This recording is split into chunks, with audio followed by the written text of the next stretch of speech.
जय हिंद साथियों, आपका स्वागत है अपनी पाठशाला राधा राधा में। मैं सौमित्र कुमार मौर्य आपको मैथ का कुछ क्वेश्चन सॉल्व कराने आया हूं, जिसमें हम सबसे पहले आज हम ट्रिग्नोमेट्री के सवाल हल करेंगे, जिसमें आप लोग पढ़ चुके हैं ट्रिग्नोमेट्री का अनुप्रयोग। क्लास 10 का बहुत महत्वपूर्ण चैप्टर है, जिसमें 9th नाम चैप्टर है ये, जिसमें आपको देखने को ज़रूर मिलेगा एक क्वेश्चन पेपर में 10th क्लास के एक चैप्टर जरूर मिलेगा 9th नंबर को।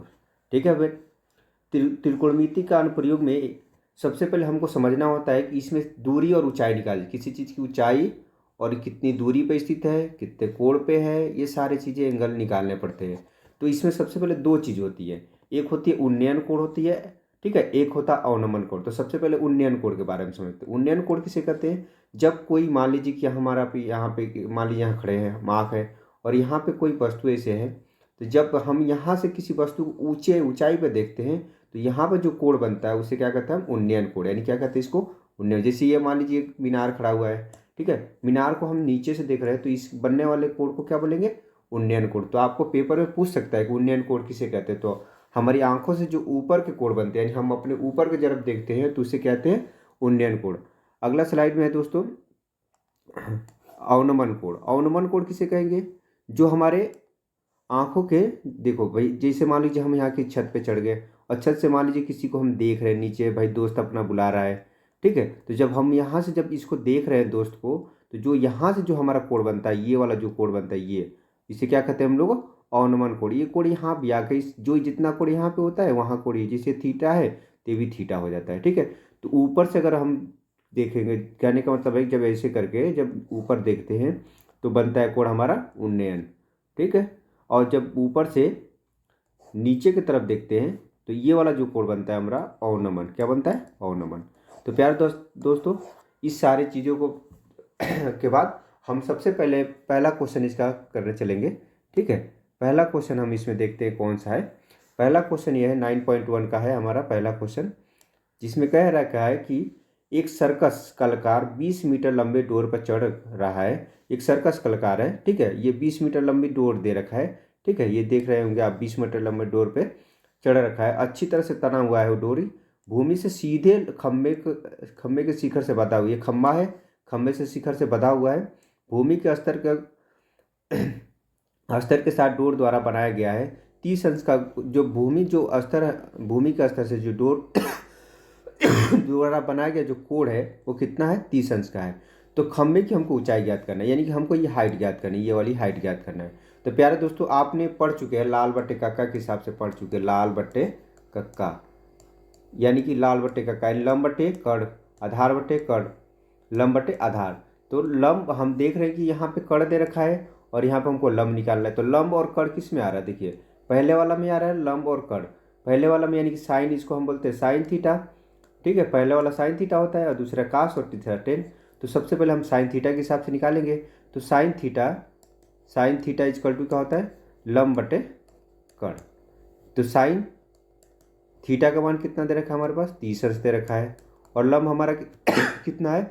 लंब तो हमको निकालना है, एच निकालना ही है। और हमारा कर्ण दे रखा है कितना? 20। कितना दे रखा है? 20। तो साइन 30 अंश का मान होता है 1/2 इजकल टू एच अपान 20। तो 20 से इधर मल्टीप्लाई कर देंगे, इधर क्रॉस मल्टीप्लाई कर देंगे, तो क्या हो जाएगा? 2h बराबर यहाँ 20 ये 20, तो 2 से अगर काट देंगे 20 को, 10 बार में कट जाएगा, तो h बराबर कितना आ जाएगा? 10 मीटर। यानी कि हमारा जो खम्भे की ऊंचाई होगी वो 10 मीटर आ जाएगी। ठीक है भाई दोस्तों, ये वाला आपको सवाल समझ में आ गया होगा। अब दूसरे नंबर सवाल पर चलते हैं। दूसरा नंबर सवाल आपका दे रखा है कि एक आंधी, जानते हैं कि आंधी आती रहती है गाँव में, हमारे यहाँ भी आती रहती है। तो आंधी के कारण एक पेड़ टूट जाता है। क्या होता है? पेड़ टूट जाता है और टूटा हुआ भाग मुड़ता है। जब मान लीजिए आंधी से पेड़ टूटेगा तो नीचे कहीं ना कहीं भूमि पर जुड़ेगा ही। तो पेड़ जब शिखर से जमीन पर छूता है तो वो 30 अंश का कोण बनाता है। और पेड़ के पाद बिंदु से दूरी, यानी जहाँ वो छू रहा है वहाँ से उसकी दूरी 8 मीटर है। तो हमको पेड़ की ऊंचाई ज्ञात करनी है। देखिए दोस्तों, हमने क्या माना है? ए और बी क्या है? बी क्या है? पेड़ है। ये सी बिंदु से ये पेड़ टूट गया, सी बिंदु से पेड़ टूट गया और जाके कहाँ पर लगा? डी पे रखा। जो डी से इसका पाद कह रहे हैं कि इसकी पाद से इसकी भी दूरी कितनी है? 8 मीटर है। तो हम जानते हैं कि जो पेड़ यहाँ टूटा है, ये वाला पेड़ जो टूटा है वही यहाँ पे आके गिरा हुआ है, तो जो इसकी लंबाई है सेम इसकी भी लंबाई होगी, ठीक है। और हम जहाँ से टूटा है तो हमने क्या किया कि जहाँ से टूटा है यहाँ से यहाँ तक मैंने x मान लिया और ऊपर वाले को y मान लिया, तो y हमारा आगे आ गया और x हो गया, ठीक है दोस्तों। तो हम सबसे पहले क्या करेंगे, पहले x निकालेंगे, उसका तो y निकालेंगे, और जब x और y निकालेंगे तो h बराबर दोनों को जोड़ देंगे, x प्लस और y को क्या करेंगे, जोड़ देंगे, तभी तो ये दोनों पूरी ऊंचाई है। हमको ये हाइट निकालना है। फिर से समझा दे रहे हैं दोस्तों, आंधी के कारण ये पेड़ है टूट जाता है, यहाँ से टूटने के बाद यहाँ ज़मीन पे छूता है, ज़मीन से जहाँ छूता है ये बिंदु से वो पाद यानी पेड़ का जो नीचे वाला बिंदु उसकी दूरी 8 मीटर है। तो हमको पेड़ की ऊंचाई ज्ञात करना है। तो हम सबसे पहले समझेंगे कि इसी में किसी पहले x को निकालेंगे फिर y को निकालेंगे। तो हम सबसे पहले x को निकालते हैं। अभी पीछे हम बताएं कि लंब और आधार किस में आ रहा है, तो लंब और आधार टेन में आता है, यानी कि टेन थीटा इजकल टू क्या होता है, लंब बटे आधार होता है। तो हम जान रहे हैं कि टेन थीटा का यहाँ पर 30 अंश दे रखा है, 30 अंश बराबर लंब हमारा क्या है, x है, आधार हमारा क्या है 8 है। तो हम जानते हैं इसका मान कितना होता है, 1/√3 होता है, बराबर x अपान 8। तो 8 ऊपर चला जाएगा, ठीक है। तो x बराबर हमारा क्या आ जाएगा, x बराबर आपका आ जाएगा 8/√3 मीटर। एक तो मान हमारा निकल गया। अब y वाला देखेंगे, लंब और आधार और कड़ किस में आएगा, तो आधार और कड़ कॉस थीटा में आता है, किस में आता है, कॉस थीटा। तो कॉस 30 अंश इक्वल टू आधार का मान हमारे पास कितना है 8 है और कड़ का मान हमारे पास y है। तो हम जानते हैं कॉस 30 अंश का मान कितना होता है, बताओ दोस्तों, कॉस 30 अंश का मान होता है आपका कॉस 30 अंश का मान होता है √3/2 बराबर ही हो जाएगा 8/y। इसका मल्टीप्लाई कर दीजिए तिरक, तो ये हो जाएगा √3 y इजकल टू 8 × 16, यानी कि y इजकल टू कितना हो जाएगा 16/√3। अब यहाँ हमने निकाल दिया x का मान और यहाँ निकाल दिया y का मान, दोनों को जोड़ेंगे तो h का मान हो जाएगा, अभी बताएं कि x बराबर x plus y, x plus y का मान हमारा x का मान हम निकालें कितना, निकाले हैं 8√3 और y का मान निकाले हैं कितना 16/√3। जब जानते हैं दोस्तों कि जब ये सेम रहता है हर तो √3 हो जाएगा और ये दोनों ऊपर वाला जोड़ देंगे, तो आप 16 8 24, हम ऊपर नीचे इसमें मल्टीप्लाई कर देंगे, √3 से मल्टीप्लाई कर देंगे। √3/√3 से जब हम मल्टीप्लाई करेंगे, √3 यानी कि 24/√3 आया है आपका, तो h बराबर, तो √3/√3 से मल्टीप्लाई करेंगे तो ऊपर क्या हो जाएगा 24√3 बटे नीचे हो जाएगा आपका 3 से काट देंगे तो कितने बार 8 बार में कट जाएगा, तो यानी कि इसका आंसर आ जाएगा 8√3 मीटर। यानी पेड़ जहाँ से हमारा टूटा है, पेड़ की टोटल ऊंचाई हमारी कितनी आ गई 8√3। तो प्यारे दोस्तों यहाँ तो आप लोग को समझ में आ गया होगा, ठीक। अब अगला क्वेश्चन देखते हैं। अगला क्वेश्चन है हमारा तीसरा क्वेश्चन है। तीसरे क्वेश्चन में अब दिया है कि एक ठेकेदार है जो बच्चों के लिए एक फिसल पट्टी, आप लोग देखे होंगे पार्क वगैरह में गए होंगे जिसमें देखे होंगे फिसल पट्टी बनाई जाती है, ठीक है। तो इसमें एक 5 वर्ष के बच्चों के लिए बनाई गई है और एक उससे बड़े बच्चों के लिए बनाई, उससे अधिक बच्चों के लिए बनाई गई है, ठीक है। तो पहला कह रहा है कि 5 वर्ष से कम उम्र के बच्चों के लिए फिसलन पट्टी बनाई गई है जिसकी शिखर 1.5 मीटर ऊंचा है, यानी कि ये शिखर दे रखा है ना, ए और बी मैंने शिखर मान लिया, 1.5 मीटर ऊंचा है, ठीक है। और उस 30 अंश का कोण बना रहा है। फिर आगे दे रखा है कि उससे अधिक वाले बच्चों को 3 मीटर का ऊंचा दे रखा है और ये 60 अंश का कोण बना रहा है। तो हमको फिसलन पट्टी यानी कि ये वाला हमको मान निकालना है, ये वाला हमको निकालना है। तो हमने इसको x मान लिया, इसको y मान लिया। तो सबसे पहले वाला त्रिभुज में देखेंगे, पहले देखिए इसमें हमको लंब क्या क्या दे रखा है, लंब दे रखा है और कड़ दे रखा है। और लंब और कड़ किस में आता है, साइन में आता है, क्योंकि साइन थीटा बराबर क्या होता है, लंब बटे कड़ होता है। तो साइन इसका मान हो जाएगा 30 अंश और लंब हमारे पास 1.5। अब कड़ हमको निकालना है, कड़ का मान क्या है x, माने हम x, तो साइन 30 अंश का मान होता है 1/2 इजकल टू 1.5 बटे x। इसका भी तिरक मल्टीप्लाई कर दीजिए तो x बराबर हो जाएगा 1.5 × 2, तो यानी x बराबर अगर 1.5 को गुणा कर देंगे तो 3 हो जाएगा, यानी 3 मीटर। यानी इसकी लंबाई कितनी हमारी आ गई 3 मीटर आ गई। तो प्यारे दोस्तों पहले वाली की लंबाई तो आपकी आ गई। अब दूसरे वाला सेम वैसे करेंगे। सेम साइन 60 अंश रखेंगे इसमें। लंब हमारा 3 दे रखा है और कड़ हमारा y माने हैं, तो 60 अंश का मान होता है √3 इजकल टू 3/y। y ऊपर चला जाएगा, ठीक है, और √3 नीचे आ जाएगा। सॉरी √3/2, सॉरी √3/2, तो इधर गुणा हो जाएगा, √3y हो जाएगा और ऊपर ये 6 हो जाएगा, ऊपर चला जाएगा, तो y इजकल टू क्या हो जाएगा 6/√3। हम ऊपर नीचे √3 से मल्टीप्लाई कर देंगे, तो √3 से मल्टीप्लाई करेंगे तो 6√3/3, 3 से 3 कटेगा तो 2√3, यानी कि इसकी लंबाई कितनी आ गई 2√3। अगर ना समझ में आया तो एक बार फिर रिपीट करके देख लीजिएगा, ठीक है। इसका आ जाएगा 2√3, ठीक है प्यारे दोस्तों। अब आगे चलते हैं तो क्वेश्चन नंबर 4 करने हैं, ठीक है। क्वेश्चन नंबर 4 में दे रखा है आपका, 4 बहुत ईजी है, कोई टेंशन ही नहीं इसमें। तो बहुत दे रखा है कि एक भूमि के एक बिंदु से जो मीनार के पाद बिंदु से 30 अंश दूरी पर है। कह रहा है कि एक भूमि का एक बिंदु है और मीनार का पाद जो है 30 मीटर की दूरी पे है। लिख लिए हम। मीनार के शिखर का उन्नयन कोण 30 अंश है और मीनार का जो शिखर है उसका उन्नयन कोण 30 अंश है, तो मीनार की ऊंचाई क्या रहा। ये तो बहुत सिंपल सा है, हम जानते हैं tan बराबर लंब बटे tan थीटा बराबर क्या होता है लंब बटे आधार। तो tan 30 अंश और लंब कितना दे रखा है, लंब हमको निकालना है h और आधार हमारा 30 अंश। अब जानते हैं इसका मान होता है 1/√3, तो हो जाएगा h/30। तो 30 से इसमें मल्टीप्लाई कर देंगे ऊपर, तो क्या हो जाएगा आपका h इजकल टू 30/√3, तो ऊपर नीचे √3 से गुणा कर दीजिए।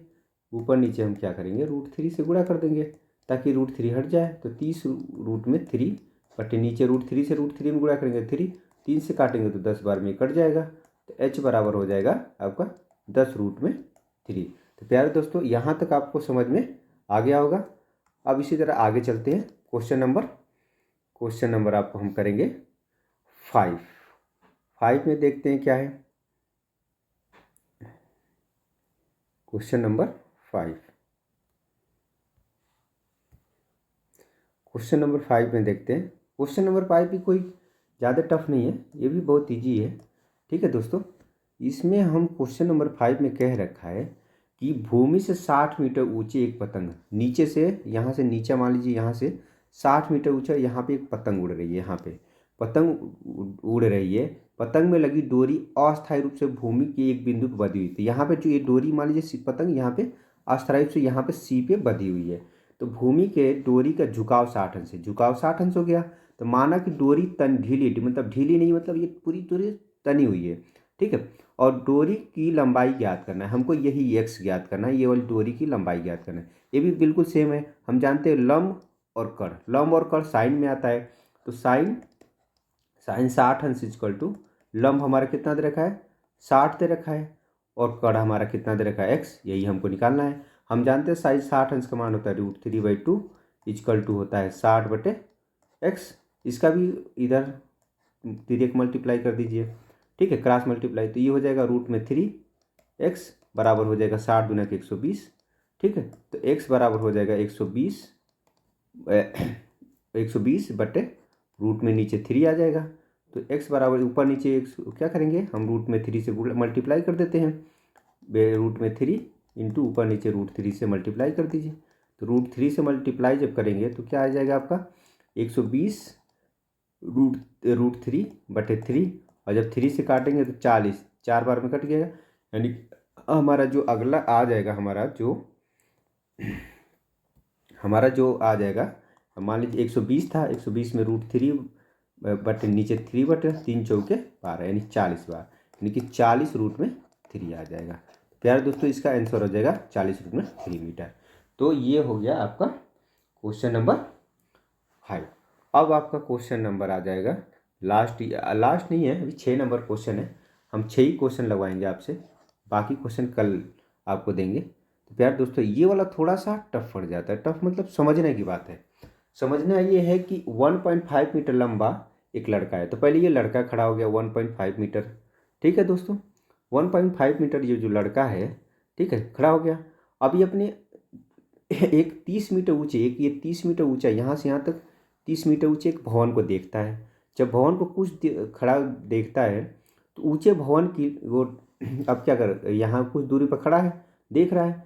जब ऊंचे भवन की ओर जाता है, यानी कि यहाँ से लड़का उठा और इधर चला गया और थोड़ा आगे गया, यहाँ इधर इस साइड में गया, तो जाता है तो उसके आँख जो कोण है वो 30 अंश से 60 अंश था। यानी कि यहाँ पे ये 30 अंश था, पहले तो यहाँ 30 अंश था, लेकिन जैसे इधर गया तो यहाँ से इसको हम, यहाँ से ये कितना बन गया, ये 60 अंश का बन गया। कितना बन गया, 60 अंश का।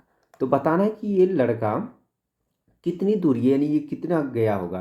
तो हम मान लेते हैं इसको x दूरी चला गया होगा, ठीक है। अब हमको यही निकालना है। तो जब ये x दूरी, तो इतनी वाली की जो यहाँ से यहाँ तक x मान ली है, यहाँ से यहाँ तक कोई कुछ और मान लो, ताकि करने में आसानी जाए। y मान लेते हैं, ठीक है। अब मान लीजिए कि लड़के को हम कह रहे थे लड़का a और b है, ठीक है। तो c और d तुम्हारा आपका भवन हो जाएगा, c और d भवन हो गया, और e बिंदु तक वो आता है। तो सबसे पहले त्रिभुज ले लेंगे, क्योंकि इसमें 2 त्रिभुज दे रखा है, तो त्रिभुज दे के करेंगे तो ज़्यादा अच्छा रहेगा।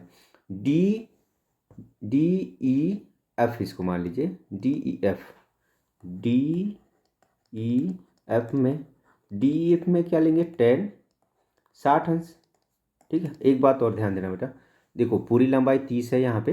जब 30 है तो लड़का यहाँ तक 1.5 ये हो गया, तो इसको घटाएंगे ना यहाँ पे। तो जब घटाएंगे तो 30 में से हम माइनस कर देंगे कितना, 1.5, तो आपका आ जाएगा 5 हो जाएगा 8 टू 28.5 मीटर। तो ये इतना ही दूरी पर हम देखेंगे, क्योंकि आँख से हमेशा देखा जाता है, ठीक है। तो ये नीचे से पूरा नहीं देखा जाएगा, यहाँ से, ठीक है। तो ये इतना हो गया। तो सबसे पहले 10 60 अंश, लंबाई इसका दे रखा है 28.5, और बटे हम यहाँ इतने दूरी हमने y मान लिया। तो हम जानते हैं इसका मान कितना होता है, इसका मान होता है √3 इक्वल टू 28.5 बटे y। तो y को इधर कर देंगे, तो y इक्वल टू हो जाएगा 28.5 बटे √3। तो ये तो 28.5 √3 निकल गया। अब दूसरे वाला देखेंगे 60 अंश, उसी तरह से देखेंगे। अब 10 30 अंश का देखेंगे। 10 30 अंश बराबर, हम टोटल लंबाई कितना है, लंब देखा 28.5 था, और नीचे दोनों को जोड़ देंगे, x प्लस वाई दोनों को जुड़ जाएगा, ठीक है दोस्तों। अब देखो 10 इसका मान होता है 1/√3 इक्वल टू यह 28.5 बटे x प्लस वाई। तो इधर से इसका मल्टीप्लाई कर देंगे, इसका 1 में करेंगे तो x प्लस वाई, और इधर √3 में करेंगे तो 28.5 √3। अभी हम बताएं कि x y का मान अभी हम लोग क्या निकालें, पीछे वाला स्लाइड देखिए। पीछे वाले स्लाइड में हमने y का मान निकाला है 28.5 √3 निकाला है।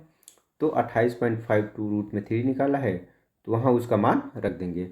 यहाँ रखेंगे 28.5 √3 बराबर हो जाएगा 28.5 √3। अब इसको इधर माइनस कर देंगे, तो x बराबर हो जाएगा 28.5 √3 माइनस 28.5 28.5 बटे √3।